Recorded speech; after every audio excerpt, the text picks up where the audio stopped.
সুপ্রিয় দর্শক, আপনারা দেখছেন এসপিএন বাংলা টিভি। দেখুন ও সাবস্ক্রাইব করুন এসপিএন বাংলা টিভি, দেশ ও মানুষের কথা বলে। উনি অনেক গুণে গুণান্বিত। তো আজকের সেই আলোচনা সভা থেকে আমি যেহেতু বাংলাদেশ জাতীয়তাবাদী কৃষক দলের কেন্দ্রীয় সংসদের সহকারী সম্পাদক শহীদ প্রেসিডেন্ট জিয়াউর রহমানের হাতে গড়া এই কৃষক দলের দায়িত্ব পালন করতে গিয়ে নিজেকে গর্ববোধ মনে করি। পাশাপাশি ৭১-এর মহান স্বাধীনতা যুদ্ধে যারা লুঙ্গি পরে যুদ্ধ করে আমাদের দেশে একটি স্বাধীন সার্বভৌমত্ব দেশ উপহার দিয়েছে, আমরা অনেকান্তেই আমরা মূল্যায়ন করে তাদের আদর্শকে ধরে রাখতে পারি নাই। জুলাই ২৪-এ আন্দোলনে যারা রক্ত দিয়েছে, রক্ত না শুকানোর আগেই আমরা অনেক কিছু দেখতে পাচ্ছি যা আমাদের জন্য শুভনীয় না।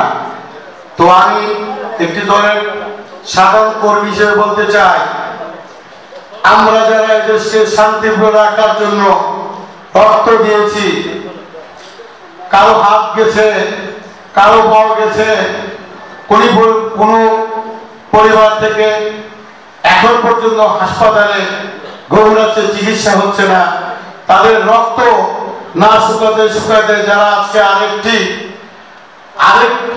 আরেকটি দুর্নীতি বিষয়ক যে ঘটনা উপহার দিতেছে, আমি আন্তরিকভাবে তাদের আহ্বান জানাবো তারা যেন সব রাজনীতি করে এবং আমরা যে রাজপথে রক্ত দিয়েছিলাম আমাদের সেই রক্তের যেন সঠিক মূল্যায়ন বিদ্যমান থাকে, এইভাবে রাজনীতি করবেন এবং দলের সুনাম অর্জন করবেন। আমি বলে আমার সংক্ষিপ্ত বক্তব্য শেষ করছি। আসসালামু আলাইকুম।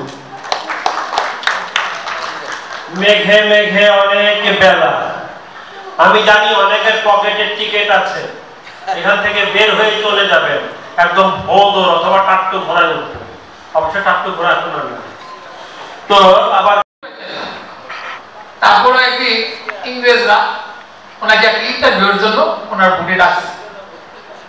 শেরে বাংলা ফজলুল হককে বলতেছে যে এই বাংলার বাঘ শেরে বাংলা, তুমি কি এই আংটিটার ভিতর দিয়ে যাইতে পারবে?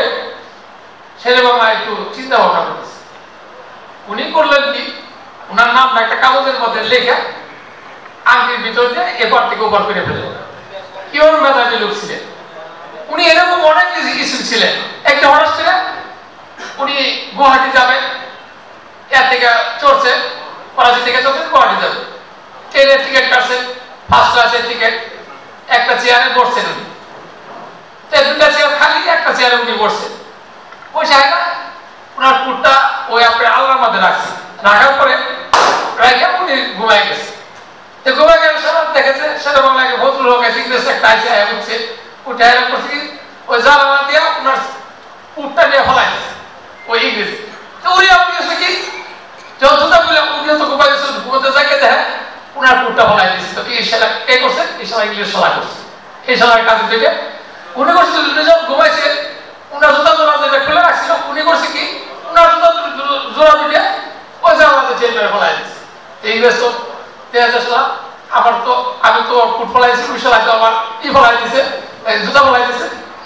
উনি আর কিছু কইতেছে না, বলে আমার জুতা রিখো, উনি উস্কানি করে সেরে বাংলা কইতেছে আমার জুতা রিখো, বলে তোমার জুতা তো আমার কুট আনতে গেছে। এরকম আছে উনি খুব প্রতিবাদ আছিল, প্রতিবাদী কণ্ঠ ছিল। উনি আজীবনই যতদিন বেঁচে গেছে বাংলার মানুষের জন্য কেটে গেছেন, বাংলার মানুষের অধিকার প্রতিষ্ঠার জন্য কেটে গেছেন। সবাইকে ধন্যবাদ জানাই। আসলে